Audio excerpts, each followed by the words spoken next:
வணக்கம் நேயர்களே. உலகத் தமிழர்களின் நொழிநாதம் கதிரவன் உலாவில் பாரிஸ் நாட்டில் இருந்து சுவிட்சர்லாந்து பேர்ன் மாநகரில் நடைபெற இருக்கின்ற நூல் வெளியீட்டு விழாவிற்கு ஒரு முக்கிய விருந்தினராக கலந்து கொண்டு சிறப்பிக்க வந்திருக்கின்ற ஊடகர், ஏடகர் மற்றும் எழுத்தாளர், நாடகவியலாளர், ஒரு சிற்பி, ஓவியர் என பன்முக திறமை கொண்ட ஒரு ஆளுமை மிக்க ஒருவரை நாங்கள் சந்திக்க இருக்கிறோம். அண்மையில் உயிர் நீத்த அரியரட்னம் ஆசிரியர் அவர்களினுடைய நினைவு சிதறல்களோடு அவரை சந்தித்து நாங்கள் சில செய்திகளை பகிர்ந்து கொள்ளும் நோக்கோடு கதிரவன் உலா தொலைக்காட்சி ஊடாக அவரை சந்திப்பதில் மகிழ்வடைகிறோம். இப்போது அவரை சந்திக்கலாம். வணக்கம் திரு பாலகணேசன் அவர்களே. வணக்கம் சுரேஷ். வணக்கம் கதிரவன் நேயர்களே. அண்மையில் பாரிஸ் நாட்டிலே பன்முக திறமை கொண்ட ஒரு ஆளுமையாளர், புங்குடுதீவின் 4ஆம் வட்டாரம் இருபிட்டியில் பிறந்த இலங்கையர் கனகசபை அரியரட்னம் ஆசிரியர் அவர்களுடைய மறைவு குறித்த செய்தி பல ஊடகங்கள் வாயிலாகவும் வெளியிலே பல மக்களுக்கு தெரியப்படுத்தப்பட்டிருந்ததை நாங்கள் அறிவோம்.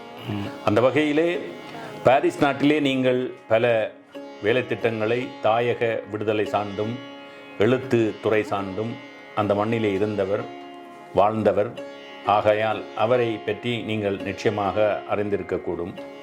அந்த வகையிலே அவருடைய அந்த வாழ்வியல் சார்ந்த பக்கங்களை நீங்கள் எப்படி பார்க்கிறீர்கள்? அது ஒரு மிக நெருக்கடியான காலகட்டம். அகதிகளாக தாயக பூமியிலிருந்து வேறறந்து ஒரு அலைக்கழிவு வாழ்க்கையை தொடர்ந்து கொண்டிருந்த காலத்தில் ஒரு மாபெரும் மெலாங்கலி, நோஸ்டால்ஜிக், பிரிவு துயரம், மண் பற்றிய தாயகம் பற்றின தேடல்களும் ஒரு மிகவும் ஒரு துடிதுடிப்பான அந்த நெருப்பை சுமந்து கொண்டு இருக்கின்ற ஒரு மனிதர்கள் கூட்டமாக ஒரு கிளர்ச்சியும் தேடலும், விடுதலைக்கான செயற்பாடுகளை எவ்வாறு முன்னெடுக்கிறது, தாயக மக்களை எப்படி காப்பாற்றுகிறது. நாங்கள் தப்பி ஓடி வந்துட்டோம், நாங்கள் மீண்டுட்டோம்.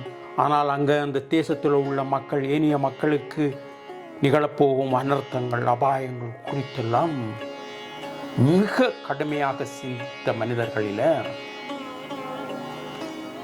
நான் கண்ட மனிதர்களில் இவரும் இலங்கையர் கனகசபை அரியரட்னம் அவர்களும் மிக முக்கியமான ஒரு மனிதர்.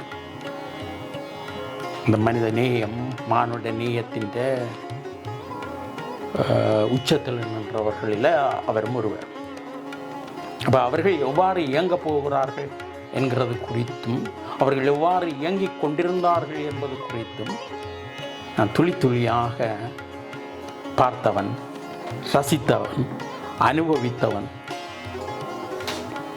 ஒரு தாயக விடுதலைக்காக இவ்வளவு தூரம் தன்னுடைய வாழ்க்கையை அர்ப்பணிக்கக்கூடியவர்களாக வாழ்ந்தது என்பதுதான் பெருமை. அதனால தான் நீங்கள் இவ்வளவு கஷ்டங்களுக்கு மத்தியிலையும், இவ்வளவு நேரமின்மைகளுக்கு மத்தியிலையும் நான் உங்களோட அவர் குறித்து கதிரவன் தொலைக்காட்சி எங்களை அவர் பற்றி கேட்குறதுக்கும் ஆவல் கொண்டிருந்ததும், அதுக்கு பதிலளிக்க வேணும். நான் மிக முக்கியமான ஒரு கடமைகளில் ஒன்றாக கடமையை கருத்தான் நான் இதில் வந்திருக்கிறேன். தொடர்ந்து பேசுவோம் அவரை பற்றி. சார், என்ன அவர் இலங்கையில் இளைஞராக இருந்து கல்வி கற்று ஒரு கல்வி ஆளுமை மிக்க ஒரு குடும்பத்தில் இருந்து அவருடைய சகோதரர்கள் அத்தனை பேருமே ஆசிரியர்களாக, வட்டார கல்வி அதிகாரிகளாக, நாடக ஆசிரியர்களாக, கவிஞர்களாக, எழுத்தாளர்களாக எல்லாம் அவருடைய சகோதரர் அத்தனை பேருமே திகழ்ந்திருக்கிறார்கள்.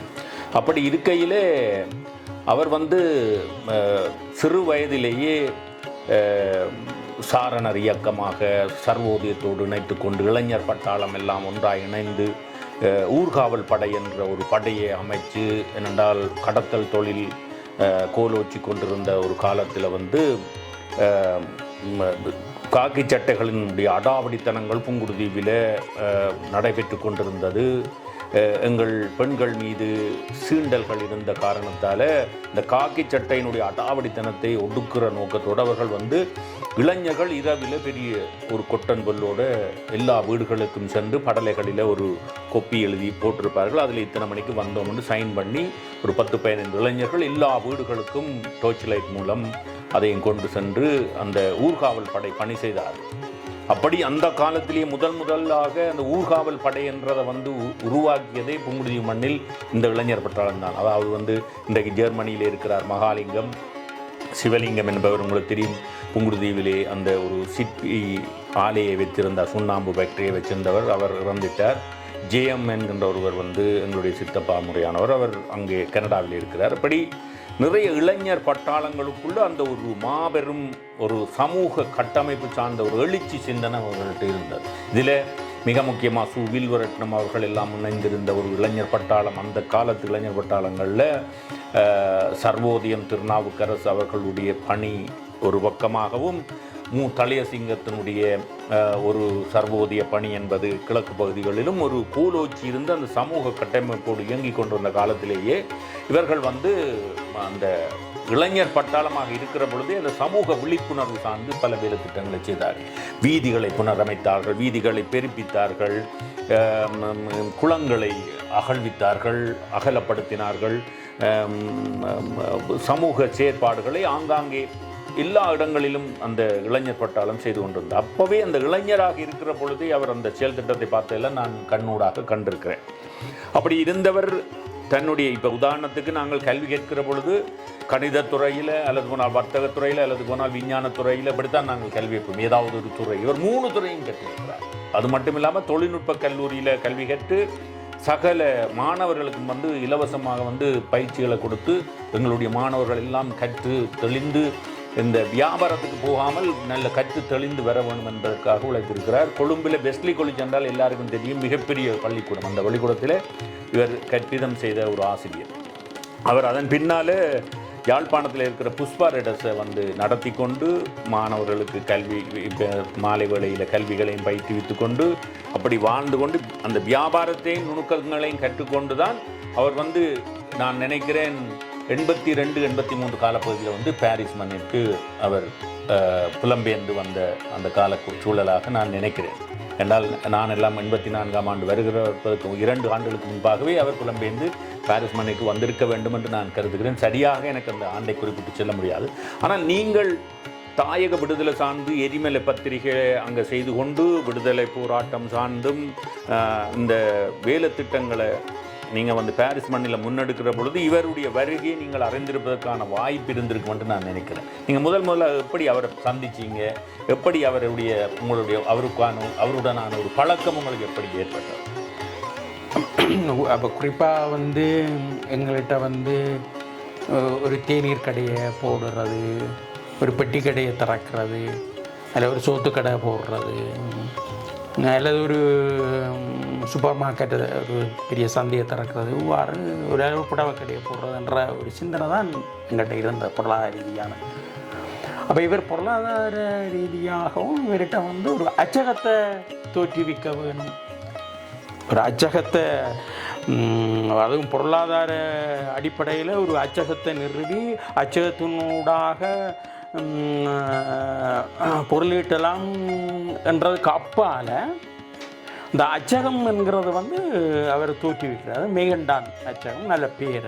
மெய்கண்டான் என்ற சொல்லே மிக ஆழமானதும் அர்த்த புஷ்டி விதமான சொல்.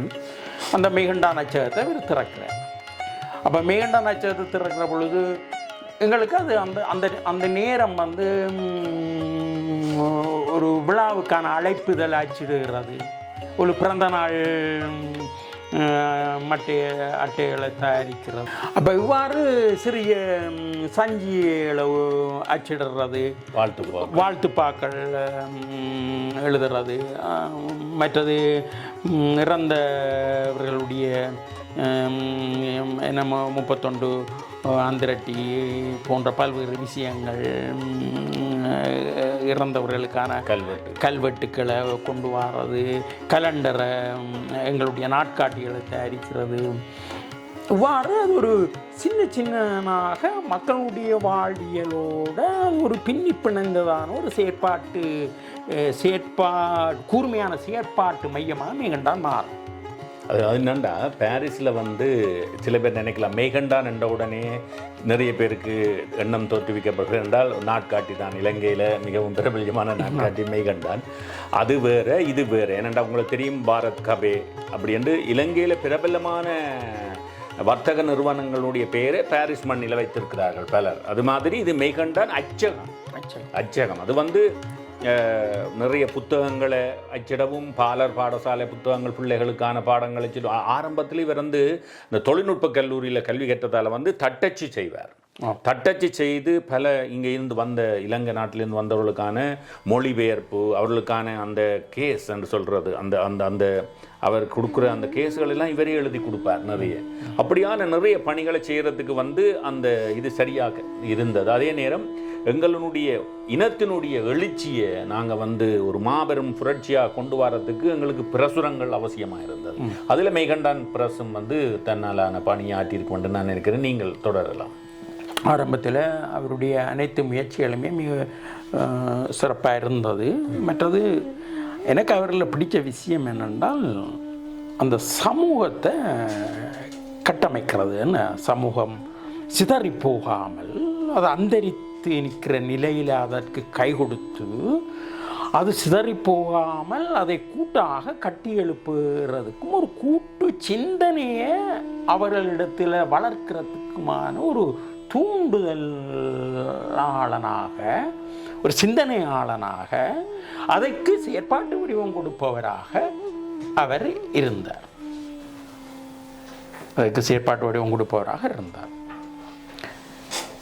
அதில் என்னென்றால் திக்கு திசை தெரியாமல் ஒரு வேற்று மொழி, வேற்று கலாச்சாரம் என்கின்ற ஒரு நாட்டில் வந்து இறங்குகிற அந்த தமிழ் மொழி மட்டுமே தெரிந்திருக்கிற அந்த அந்த அந்த அகதி அந்தஸ்து கோர வருகிற அந்த அந்த அந்த செய்திகளை எல்லாம் அறியாமல் வருகிறவர்களுக்கு அதை பற்றி தெளிவுபடுத்தி அவர்களை இந்த மண்ணில் நிரந்தரமாக வாழ வைக்கிறதுக்கான ஒரு வாழ்விட சிந்தனையை வந்து அவர்களுக்கு உருவாக்கி கொடுக்குறார். ஒன்று. ரெண்டாவது, நான் அறிஞன் இப்போ நான் அந்த அவருடைய மரண வீட்டுக்கு போகிற பொழுது பல செய்திகளை சொன்னார்கள். என்னென்றால் பாரிஸில் வந்து ஒரு சின்ன அறைக்குள்ளேயே நிறைய பேர் தூங்கியிருப்பார்கள், நிறைய பேர் இருப்பாங்க, இட நெருக்கடி இருக்கும். அப்படியான காலச்சூழலில் நிறைய பேர் பாரிஸ் அந்த பிரான்ஸ் நாட்டினுடைய தலைநகரம் பாரிஸில் வந்து எல்லா மக்களும் குவிகிற பொழுது அங்கே இட நெருக்கடி ஏற்படுகிறது.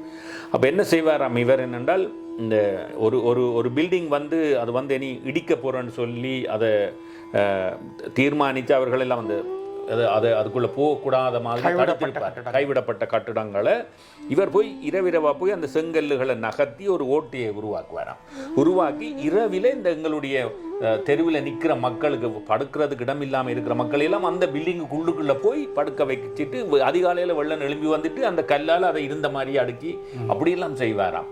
அப்போ இப்படியான அந்த அதெல்லாம் பெற்றவர்கள் நிறைய நூற்றுக்கணக்கானவர்கள். அவருடைய இந்த செய்தி எனக்கு அவர்களை சொல்லுகிற பொழுது எனக்கு ஆச்சரியம் மேலிட தொடங்கியது. அப்படி அந்த நிறைய பணியாற்றி இருக்கிறார். அது மட்டுமில்லாமல் அந்த இளவயது சிறு பிள்ளைகளுக்கு தமிழ் வழி கல்வியை கொண்டு வரவும் வேண்டும் என்று அதை செய்திருக்கிறார். ஒரு ஊருக்குள்ளே கட்டுண்டு நிற்காமல் எல்லா மக்களையும் அரவணைச்சு விழாக்கள் செய்வது, நாடகம் செய்வது, கலை நிகழ்ச்சிகள் செய்வது என்பது போன்ற நிகழ்வுகள் அவர் தொழில்நுட்ப கல்லூரியில் கற்றிருந்தபடியால் பயரிங் வேலை, இந்த பாத்ரூம்கள் கட்டி அமைச்சு கொடுக்குற சின்ன இடங்களுக்கு இல்லை பாத்ரூம் இல்லாட்டி குளிக்கிறதுக்கு இட வசதி இல்லையண்டா அந்த இடங்களில் பாத்ரூம்கள் அமைச்சு கொடுக்குறது நிறைய பணிகள் அவர் வந்து ஒரு துறை சார்ந்து இல்லாமல் ஆன்மீகம், கலை, இலக்கியம், எழுத்து, அச்சகத்துறை என்று பல துறைகளில் காலடி அடித்து வைத்தும் கூட அவர் இன்றைக்கும் அந்த ஒரு திரையிடப்பட்டு ஒரு மறைக்கப்பட்ட ஒரு சூழல் இருக்கிறத நான் காண்றோம். காரணம் என்னவென்றால் இவருடைய பெருந்தன்மை, அதாவது செய்கிற எதற்குமே கை நீட்டி பணம் வாங்காத அந்த சூழல் அவரே ஒரு திரை போட்டு மூடியது. பயன்பெற்றவர்களும் அவரை கைவிட்டு வெளியில் போனது ஒரு தவிர்க்க முடியாத ஒரு மறைக்கப்பட்ட பக்கமாக நான் பார்க்குறேன். நீங்கள் அதை பற்றி என்ன நினைக்கிறீங்க? அவர் பயன் கருத இல்லை உண்டு அவரில் என்ன பிடிச்ச விஷயம் உண்டு, ஒரு பயன் கருத இல்லை. அது ஒரு மாபெரும் சமூக கடமை. ஏன்னா அவர் இந்த ஏடு தொடக்கிறன்ற ஒரு விஷயத்தையே அவர் இந்த மெய்கண்டான் நட்சத்திரத்து கூட கொண்டு வர.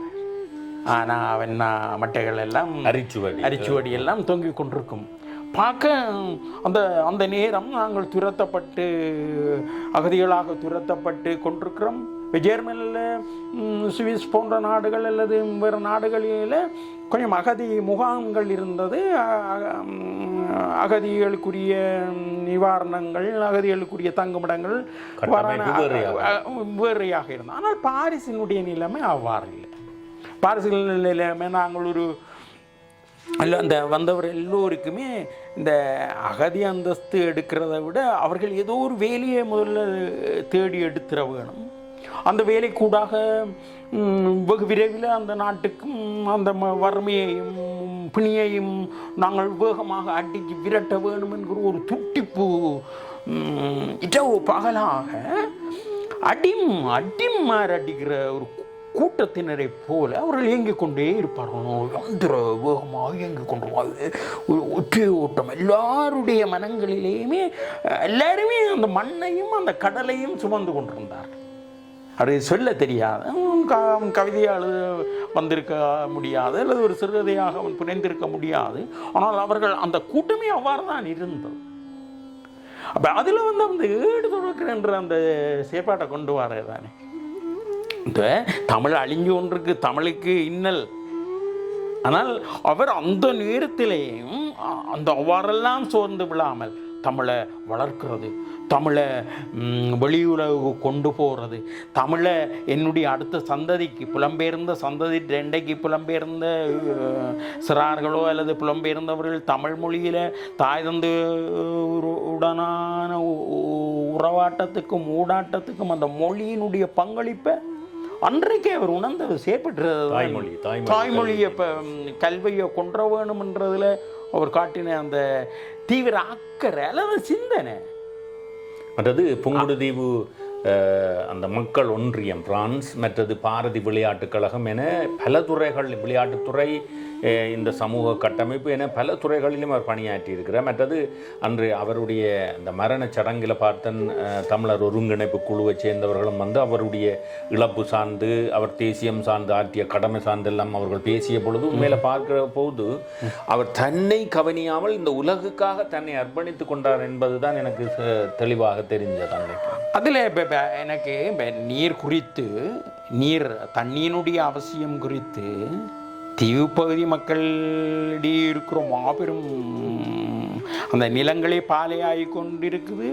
வானத்தை நம்பி இருக்கிறோம், வானம் பொய்ச்சு போகுது.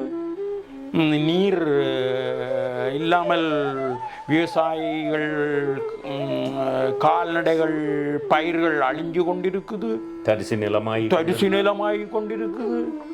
ஆனால் அந்த இடத்துல வந்து இந்த பாரிஸில் இவ்வளவெல்லாம் திரும்பப்பட்டு கொண்டு நின்றும் அந்த கிராமத்துக்கு நீரை எப்படி கொண்டு போய் சேர்க்கிறதுன்ற சிந்தனையை கொண்டு வந்து அதை முன்னிறுத்தி வச்சுக்கொண்டு அதுக்கு ஒரு செயற்பாட்டு வடிவம் கொடுக்க வேணும்னு சொல்லிக்கொண்டு அது சம்பந்தமான கட்டுரைகள், ஆய்வுகள் நடந்தன. அதுக்கு பின்னால் தான் முதல் பாரிஸில் உருவாக்குற அவர் தான் அந்த நீர் சம்பந்தமான எண்ணத்தையும் நீரை வந்து தீவுப்பகுதி மக்களுக்கு சரியான முறையில் எவ்வாறு விநியோகிக்கிறது, கடல் நீரை நீராக்கலாமா, கொண்டு வரலாமா, இரணமடுவிலிருந்து தண்ணியை கொண்டு வரலாமா, மாவலியை மகாவலி கங்கையை திசை திருப்பலாமா, இவ்வாறான பல்வேறு சிந்தனைகளும் பேச்சுக்களும் அடிபட்டு. அதே நேரத்தில் தமிழுடைய தேசிய விடுதலை போராட்டம் மிக வேகமாக முன்னுக்கு நகர்ந்து கொண்டிருக்கு. அப்போ நீங்கள் இந்த தண்ணியை பற்றி கேட்கிறீர்கள், நாங்கள் அவங்க ஏராளமாக இனம் ரத்தம் சிந்தி கொண்டிருக்குது, மக்கள் அகதிகளாக போய் கொண்டிருக்கேன். அது எல்லா கட்டமைப்பும் எல்லாத்தையுமே சமகாலத்திலேயே முன்னெடுத்து செல்வோம் என்று சிந்திக்கிற அந்த பொருளாதார சிந்தனை இல்லை. இப்போ புலத்தில் வந்து இப்போ சுவிஸ்லேயும் கூட நான் பார்க்குறேன் என்னென்னா இந்த தாய்மொழி கல்வியினுடைய முக்கியத்துவம், கலை சார்ந்து இனம் எப்படி வாழ வேண்டும் என்பதற்காக சிலர் ஆரம்ப காலங்களில் கடினமாக சிந்தித்து உழைத்து இருக்கிறார்கள். அவர் ஒரு பிற்காலங்களில் அது வந்து மறைக்கப்பட்டு விடுகிறது. புதிய சிந்தனை, புதிய வடிவங்கள் பெறுகிற பொழுது அந்த ஆரம்பமாக வித்திட்டவர்கள் மறைக்கப்படுகிறார்கள் அல்லது போனால் மலங்கடிக்கப்பட்டு ஏதோ ஒரு காரணத்துக்காக அவர்கள் தெரியாமலே போய்விடுகிறார்கள். ஆனால் உழைத்தவர்கள் கலைக்காக அன்றைக்கு உழைத்தவர்கள் கஷ்டப்பட்டு ஒரு பாடலாக இருக்கட்டும், கலை ஒரு மிருதங்கமாக இருக்கட்டும், அல்லது போனால் ஏதாவது ஒரு வாத்திய கருவியை இசைப்பதாக இருந்தாலும் சரி, அல்லது போனால் நாடகத் தமிழாக இருந்தாலும் சரி, பேச்சு தமிழாக இருந்தாலும் சரி, இசை தமிழாக இருந்தாலும் சரி, இவற்றை எல்லாம் எங்களோட பண்பாட்டு விழுமியங்களோடு வாணி விழாவாக, கலை விழாவாக, முத்து விழாவாக, முத்தமிழ் விழாவாக எல்லாம் அந்த விழாக்களை எடுத்து இந்த மக்கள் மையப்படுத்தி அதற்கு ஜனரஞ்சகமான ஒரு முன்னேற்பாடுகளை செய்து அந்த மக்களிடத்தில் கொண்டு போய் செலுத்தியவர்கள் நிறைய பேர் இருக்கிறார். அவர்கள் ஆனால் ஒரு பிற்காலத்தில் மலங்கடிக்கப்பட்டவர்களாகவே இருக்கிறார்கள். அது சார்ந்து நீங்கள் பாரிஸில் இவரெடுத்த சிந்தனையை எப்படி அவர்கள் எல்லோரும் அதை புரிந்து கொண்டார்களா, அல்லது போல இறப்பின் பின்னால் தான் இது புரிந்து கொண்டு செய்கிறார்களா என்கின்ற செய்தி எனக்கு ஒரு தேவை கருதி அதை அறிய வேண்டும் என்று நான் நினைக்கிறேன். என்றால் நிறைய பணி செய்தவர்கள் இறந்ததன் பின்னால் தான் அவர்களுக்கு அந்த மதிப்புகளை கொடுக்கிற, வாழுங்காலத்தில் அவர்கள் கௌரவிக்கப்படுவதே இல்லை என்கின்ற ஒரு குற்றச்சாட்டு இருக்குது. அது பற்றி நீங்கள் என்ன நினைக்கிறீர்கள்? அனைத்து செயற்பாடுகளும் இந்த தட்டி கட்டின மாதிரி. நாங்கள் ஒரு மாபெரும் கட்டிட வேலைகள் நடந்து கொண்டிருக்கு. கட்டிட வேலை நடந்து கொண்டிருக்கிற பொழுது நாங்கள் வந்து மறைப்பு தட்டிகள் கட்டி தான் வேலை நடந்து கொண்டிருக்கோம். எங்களுடைய வேலைகள் வந்து முழுக்க அவ்வாறு இவர் ஒரு கட்டப்பட்ட தட்டிக்கு பின்னால் நின்று கொண்டு நான் நினைக்கிறேன், அதாவது இருபட்டி என்று சொல்கிற அந்த கிராமமே வந்து நீங்கள் சொன்னது மாதிரி இப்போ அங்கால மூத்தலேசிங்கம் ஒரு பக்கம், இங்கால திருநாவுக்கரசர் ஒரு பக்கம், அங்கால மற்ற திருநாவுக்கரசர் குறியாட்டுவான் அந்த சைடு அவர்கள் ஒரு பக்கம். இவ்வாறு 12 வட்டாரங்களுமே 12 வகையான செயற்பாடுகளோடு இருந்தது.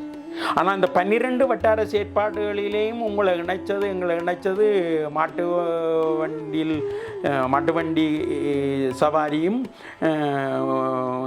கரப்பந்தாட்டமும், கால்பந்தாட்டம், சைக்கிள் ஓட்ட போட்டிகள் தான் அந்த கிராமம் பூராகவும் நினைக்குது.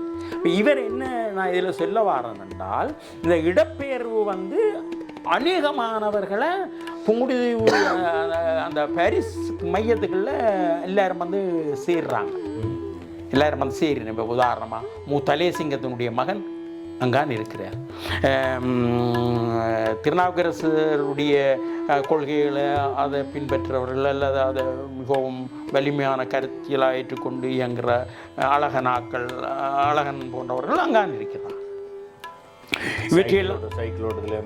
கேதான் அங்கே இருக்கிறார்.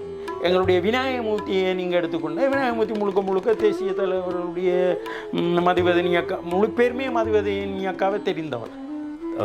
தமிழர் புனர்வாழ்வு கழகத்தின் முக்கிய செயற்பாட்டாளர். எல்லாருமே அந்த கிராமம் மதிவதனியாக இருபட்டி கிராமத்தை சேர்ந்தவர். அவருடைய தாய் தந்தையர் ஆசிரியர்கள். அருகில் தான் அவர்களுக்கு தெரியும். அவர்களுக்கு ஏரம்பு மாஸ்டர் தெரியும். அப்போ விடுதலை போராட்ட செயற்பாடு வரைகளில் இவர் வந்து என்ன செய்கிறார் என்றால், இந்த இவங்க திக்கா பிறந்து வந்தோம் இல்லை நொந்து ஆட்டி விட்டு நூலாக போய் வந்து நிற்கிறாங்களே. அப்போ அந்த விட்டத்தில் எல்லாருமே பற்றும் பாசமும் அவர்கள் அந்த அந்யோன்யமும் இணைப்பும் அது ஒரு வீரிய சக்தியாக மாறுது. எல்லார்கிட்டையுமே அந்த துயரம், எது நாடு சம்பந்தமான துயரம் ஒன்று கூட வைக்கல. நீங்க அந்த ஒன்றியம் சார்ந்தோன்னு அப்போ ஒன்றியமா வந்தோடனே, தேசியம் ஒன்றியமா வந்தோடனே அவங்க ஒன்றியத்துக்கு நின்று கொண்டு கலை செயற்பாடுகளை முன்னெடுக்கிறார். அதுக்கு இவர் வந்து காரணகர்த்தாவாக அமைகிறார். பாட, எழுத, பேச, இசைக்கலைஞர்களை கூப்பிட, நாடகவியலாளர்களை கூப்பிட, பட்டிமன்றங்களை நடத்த, பேச்சாளர்களை கூப்பிட ஒரு அரங்கியலை கட்டியல். அப்போ இந்த அரங்கியலை நாங்கள் குழப்புறோம்னா நாங்கள் அதை ரசிக்கிறவர்களாக மாறுறோம். அது வந்து ஒரு தீவு சார்ந்து அல்லது ஒரு பிரதேசம் சார்ந்த எல்லைக்குள்ள நின்றாலும் அதுக்குள்ள நின்று கொண்டு அது எட்டி நிற்கிற வியாபகத்தை நான் ரசித்தேன். உண்மையிலேயே அந்த டைமில் வந்து அது ஒரு பிரதேசவாதமாக பேசப்பட்டிருக்கக்கூடாது. ஆனால் அந்த அந்த அந்த செயற்பாட்டு ஆளர்கள் அவர்கள் வந்து விரிந்த பார்வை கொண்டவர்களாக இருந்து கொண்டுதான் தென்னங்கீட்டு நிகழ்ச்சியை நடத்தினாலும் சரி, நீங்கள் சொன்ன மாதிரியான பட்டிமன்றங்களை நடத்தினாலும் சரி, விவாத அரங்களை நடத்தினாலும் சரி, வில்லுப்பாட்டை நடத்தினாலும் சரி, கதாகல சபை நடத்தினாலும் சரி, மற்றது தீவு அந்த தமிழ் மக்கள் வந்து உலகம் பூரா பறந்து விட்டார்கள். அப்போ அதுலேயும் குறிப்பாக இவர்கள் தங்களுடைய கிராமத்தவர்கள் எங்கெல்லாம் பறந்திருக்கிறார்கள் என்று கண்டுபிடிச்சு அவர்களோடு தொடர்பை ஏற்படுத்தி ஒரு மாபெரும் இணைப்பு செயற்பாட்டை அவன் கொண்டு வருகிறேன். ஆனால் அந்த செயற்பாட்டை நான் அச்சத்தோட பார்த்திருக்கிறேன் நான். ஆனால் அது ஒரு பெரிய விரிந்த பரிணாமத்தை எட்டுறதுக்கு அவர்கள் கலைகளின் மூலமாக மானுட விடுதலைக்காகவும் அதே கலைகளின் மூலமாக தங்களை அந்த பிரதேசவாதங்கள் அதுகளுக்குள்ளே இருந்தும் தீவிரம் போன்ற அந்த பிரதேச குறுகிய தேசிய சிந்தனைகளில் வந்து தங்களை விடுவிக்கணும். அவர் மெல்ல மெல்ல மெல்ல அவர் முதல்ல ஒரு தீவிர பற்றாக இருந்தாலும் மெல்ல மெல்லவாக விடுவிச்சு அவர்கள் உலக அதாவது அந்த தமிழ் தேசிய விடுதலைக்கு அவர்கள் ஆற்றின பங்கு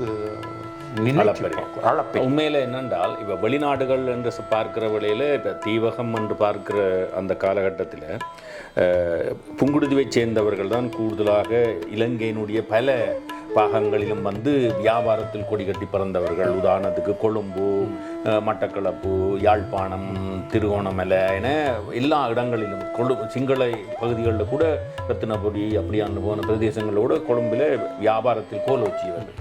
அப்போ அதில் வந்து உண்மையிலே என்னென்றால் அவர்கள் பல்துறை வாணிபங்களும் செய்திருக்கிறார்கள். அது மட்டும் இல்லாமல் மிகப்பெரிய கல்விமான்களாகவும் புங்குடுதீவின பல 12 வட்டாரங்களில் வந்து நிறைய ஒரு பொருளியல் விரிவிரியாளராக, ஒரு சட்ட விரிவிரியாளராக, ஆசிரிய பெருந்தகைகளாக, பொருளாதார வல்லுநர்களாக எல்லாம் பலர் இருக்கிறார்கள். இலங்கையில் குறிப்பிடத்தக்க ஒரு பின்னணி பாடகர்கள் என்று சொன்னாலே பொன் சுந்தர்லிங்கம், பொன் சுபாச்சந்திரன் மற்றும் சாந்தன் என பல பாடகர்கள், கலைஞர்கள் எல்லாம் இருந்திருக்கிறார்கள். முதலில் இலங்கையில் அந்த வில்லுப்பாட்டை அறிமுகப்படுத்தினதே புங்குடுதீவை சேர்ந்த ஆறுமுகம் ஆசிரியர் என்பவர் தான் வில்லுப்பாட்டியை முதல் அறிமுகப்படுத்தி. அதன் பின்னாலே தான் சின்னமணி வந்திருந்தார். அப்படி நிறைய கலைஞர்கள், அறிஞர்கள், வணிக பெருமக்கள், வைத்தியர்கள் என விஞ்ஞான பீடம் என ஆராய்ச்சியாளர்கள் பல எழுத்திய துறை சார்ந்த நாவேந்தன் மற்றும் தளியசிங்கம், மு பொன்னம்பலம், மற்றது சு வில்வரட்னம், மற்றது விடி இளங்கோவன் என பல அந்த சாகித்ய விருது பெற்ற 2 சகோதரர்கள் இருக்கிறார்கள் என்றால் நாவேந்தனும் மற்றது நான் நினைக்கிறேன் துரைசிங்கம் அவர்களும் வந்து அந்த சாகித்ய மண்டல பரிசு பெற்றுக்கொண்டு நினைக்கிறேன். அதே மாதிரி இவர் மு பொன்னம்பலமும் மு தளியசிங்கமும் ஒரே ஊரில் 4 பேர் அண்ணன் தம்பிகள் மட்டுமே வந்து அந்த சாகித்ய மண்டல பரிசை பெற்றிருக்கிறார். அப்படியான எழுத்து சிந்தனை உள்ளாக்கள் இருக்கிறார்கள். உதாரணத்துக்கு ஜெர்மனியில் இருக்கிற பூவரசு இதழாசிரியர் இந்து மகேஷ் அவர்கள் இருக்கிறார். அப்படி நிறைய பேர் எழுத்து உலகில் வந்து இன்றைக்கு இலங்கையில் இருந்திருக்கிற தேவதாசன் சிங்கள மொழியிலும் தமிழ் மொழியிலும் மொழி மாற்றம் செய்த பல கலை இலக்கிய படைப்புகளை வெளிக்கொணர்ந்தவங்க ஒரு பெரிய பெயர் புகழாரத்தோடு இருக்கிறார். ஆனால் இன்றைக்கு லண்டனில் வந்து நிலம்புரி சங்கம், கனடாவில் பழைய மாணவர் சங்கம், பாரிஸில் வந்து இந்த புங்குடுதீவு ஒன்றியம், சுவிஸில் புங்குடுதீவு மக்கள் விழிப்புணர்வு ஒன்றியம், ஜெர்மனியில் புங்குடுதீவு ஒன்றியம், மற்றது சர்வோதய நற்பணி மன்றம் என பல மன்றங்களை இயக்கங்களை உருவாக்கி கொண்டு எங்களுடைய ஊர் சார்ந்து சிந்திக்காமல் தேசியம் சார்ந்து சிந்தித்து நிறைய வேலைத்திட்டங்களை செய்து கொடைகளையும் அள்ளி கொடுத்த மக்களாக இந்த மக்கள் இருக்கிறார்கள்.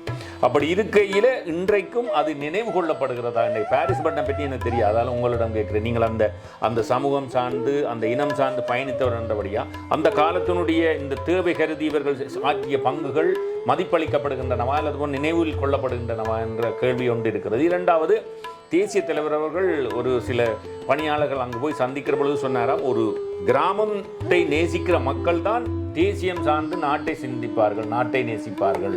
ஆகவே ஊர் பெற்றுள்ளவர்கள் தான் தேசத்தை பெற்றுள்ளவர்களாக இருப்பார்கள், இனம் சார்ந்து பெற்றுள்ளவர்களாக இருப்பார்கள் என்கிற செய்தியெல்லாம் சொல்லப்பட்டிருக்கிறது. இது சார்ந்து நீங்கள் தேசியம் சார்ந்து அந்த பணியில் இருந்தவர் என்றபடியால் நீங்கள் என்ன அந்த பார்வையில் அதை பார்க்குறீங்க? அதாவது தேசிய விடுதலை போராட்டம் எங்களுடைய மிக உன்னதமாக பெரிய நெருக்கடியை சந்திக்கல தமிழ் மக்களை உலகம் பூராவும் பிறந்திருக்கிற தமிழ் மக்கள் எல்லாருமே தங்களுடைய தோளில் சுமந்திருந்தார்கள். மறக்கவும் கூடாது, மறைக்கவும் கூடாது.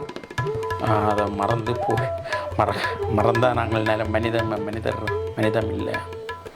மற்றது நீங்கள் தோண்ட ஒரு தங்கச்சுரங்கத்துக்கு இறங்கின மாதிரி தான் இந்த புலம் பெயர்ந்த மக்களுடைய பணிகளும் செயற்பாடும் இருக்குமென்றதை நான் இந்த இடத்துல சொல்கிறதுக்கு ஒரு துளி கூட தயங்கி இல்லை.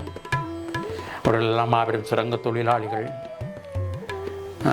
சுரங்கத்தில் இறங்கி வேலை செய்தவர்கள் செய்திருக்கிற பணி ஏராளமான பணிகள். அன்றைக்கு எங்களுக்கு அடிக்கிறான், எங்களை துன்பப்படுத்துகிறார்கள், எங்களை அடிமைப்படுத்துகிறார்கள் என்று சொல்கிறதுக்கு சில ரெண்டு குரல் அழுது இருக்கிறான். இன்றைக்கு உலக மொழிகளிலே எல்லாம் 200க்கும் மேற்பட்ட மொழிகளில் தமிழ் தன்னுடைய ஊடாட்டத்தை இன்றைக்கு வச்சிருக்குது. உலகம் பூராகவும் உள்ள ஒடுக்கப்பட்ட மக்கள் இந்த புரட்சிக்காக யாரெல்லாம் தங்களை அர்ப்பணித்து உலகம் பூராவும் நிற்கிறவர்களோடு எல்லாம் மிக உன்னதமான உறவை கட்டி எழுப்பி 1996களிலேயே மிகப்பெரிய அளவில் இந்தியாவில் ஒடுக்கப்படும் மக்கள் சரி, உலகம் பூராவும் பலஸ்தீனத்தில் ஒடுக்கப்படும் மக்களுக்காகவும், காசாவில் ஒடுக்கப்படும் மக்களுக்காகவும், சிரியாவில் ஒடுக்கப்படும் மக்களுக்காகவும், ஒடுக்கப்படுகிற உலகமெல்லாம் ஒடுக்கப்படும் மக்களுக்காக குரல் கொடுக்கவும் தோள் கொடுக்கவுமான உன்னதமான குழந்தைகள் இந்த புலம்பெயர்ந்த நிலத்தில் வாழ்ந்த பிறகு எங்களுடைய மக்கள் சாதிச்சிருக்கிறார்கள். கிட்டத்தட்ட உலகத்தையே இணைக்கிற அளவுக்கான பலத்தை இன்றைக்கு புலம்பெயர் சந்ததியினர் கொண்டிருக்கிறார்கள். இதனைக்கெல்லாம் இவ்வாறான இந்த எளிய மனிதர்களுடைய உழைப்பு அதுக்கு பாலமாக இருந்திருக்குது, அத்திவாரமாக இருந்திருக்கு, வழிகாட்டி கொண்டிருந்திருக்கு, ஒளியூட்டுபவர்களாக இருந்திருக்கிறார்கள், உதிரம் வழங்குகிறவர்களாக இருந்திருக்கிறார்கள். அவருடைய கனவு ஒரு நாள் நீங்கள் நான் இப்போ கேட்குற அந்த கேள்வியினுடைய இப்போ நிறைவுக்கு வரலாம் என்று நான் நினைக்கிறேன். எப்படி என்றால், இப்போ புங்குடுதீவு என்கின்ற ஒரு கிராமம் பல்வேறு நாடுகளில் சங்கங்களை உருவாக்கி அதன் மூலமாக இந்த தாயக விடுதலைக்கு வலி சேர்த்திருக்கிறார்கள் அல்லவா? அந்த பார்வை என்பது இந்த உலக மக்களுக்கு விளங்கி இருக்கிறதா? ஏனென்றால் ஒரு கிராமம் இத்தனை நாடுகளில் இருக்கிற சங்கங்கள், அந்த சங்கங்கள் எல்லாம் தாயக விடுதலைக்கான உரம் சேர்க்கிற பணிகளிலும் இனம் சார்ந்து செயலாற்றுகின்ற அந்த வேலை திட்டங்களையும் இத்தனை ஆண்டு காலமாக 40 ஆண்டு காலமாக உழைத்திருக்கிறார்கள் என்றால் அது சாதாரண பணி அல்ல. ஒரு நாட்டில் அல்ல. அதுதான் நான் சொல்லியிருந்தேன். Canada, London, Germany, Paris, Swiss எல்லா நாட்டிலும். அப்போ இது சார்ந்து நீங்கள் என்ன கருதுகிறீர்கள்? அதை மட்டும் இந்த சங்கங்கள் சேர்ந்து மாபெரும் விடுதலை பணி. இப்போ நான் எப்போவுமே சொல்கிறேன், அமைப்புகளுக்குள்ளேயும் ஒன்றியங்களுக்குள்ளேயும் சங்கங்களுக்குள்ளேயும் நிறைய பிரச்சனைகள் களையப்பட வேண்டியிருக்குது. மிக முற்போக்கான பல்வேறு விஷயங்களை முன்னெடுக்க வேண்டியிருக்குது. அதுக்குள்ளேயும் சுரண்டல்கள், ஊழல்கள் போன்ற விஷயங்கள் எல்லாம் தலையெடுக்கும். ஆனால் எல்லாவற்றையும் தட்டி கேட்டு அவற்றையெல்லாம் சீர்திருத்தி ஒரு உன்னதமான பாதைக்கு வந்திருக்கலை. பாய்ச்சலுக்கு வந்திருக்கிறோம். 30 ஆண்டு கால போராட்டம் எங்களுடைய இல்லத்தில் நடந்த 30 ஆண்டுகால போராட்டம் இந்த ஒன்றியங்களுக்கு, இந்த சங்கங்களுக்கு எல்லாம், இந்த பழைய மாணவ சங்கங்களுக்கெல்லாம் ஒரு ஒளிவாட்சி அவர்கள் அதிலேருந்து விடுவிச்சிருக்கு. அது தலைவர் சொன்ன ஊர் பற்றுள்ளவன் தான் இந்த தேசத்தையும் நேசிப்பான் என்று சொல்லியிருந்தார். உண்மையிலேயே அது ஒரு பெரிய கருத்து தான், உண்மைதான். நான் இந்த கிராமத்தை நான் நேசிக்கல என்றால் நான் உலகத்தில் எந்த கிராமத்தை நேசிக்க போகிறேன்? எப்படி மக்களை நேசிக்க? இந்த கிராமத்தை பற்றியே எனக்கு அறிஞ்சிருக்கல என்றால் இலங்கையர் கனகசபை அரியரட்னம் ஒரு ராவணன் என்ற நூல் எழுதினவர், ஒரு மாமன்னன் எல்லாளன் என்ற ஒரு நூல் எழுதினவர், ஒரு குடிசையும் குடிசை வீடும் சதுரக்கல்லியும் சிறுகதை நூல்கள் எழுதியிருக்கிறார். இன்னொரு நூல் எழுத்தில் இருந்தவர் மரணித்திருக்கிறார். இதை விட ஒரு பணி, இதை விட ஒரு மனுஷன் தன் மண்ணை சிந்திக்கிறதுக்கும் தான் இழந்து போன அந்த அரச அந்த தான் இழந்து போன அந்த மண்ணையும் அந்த வரலாறையும் துடிதுடிக்க தான் இறக்கும் இறுதி கணத்தில் துடிதுடிக்க நினைவு உண்டு. ஒரு மாபெரும் கனவை வரைஞ்சிட்டு போயிட்டு அவருடைய பதிவு நிச்சயமாக ஒரு நல்ல பதிவாக இருக்கும். உண்மையிலே இப்படியான மனிதர்கள் தான் இந்த சமூகத்திற்காக உழைத்தவர்கள் என்கின்ற ஒரு நல்ல செய்தியோடு கதிரவன் உலா நேயர்கள் அனைவர்களுக்கும் இந்த செவி கண்ட திரு பாலகணேசன் அவர்களோடு கதிரவன் குழுமத்திற்கும் நன்றி தெரிவித்து விடைபெற்றுக் கொள்கிறோம். நன்றி வணக்கம்.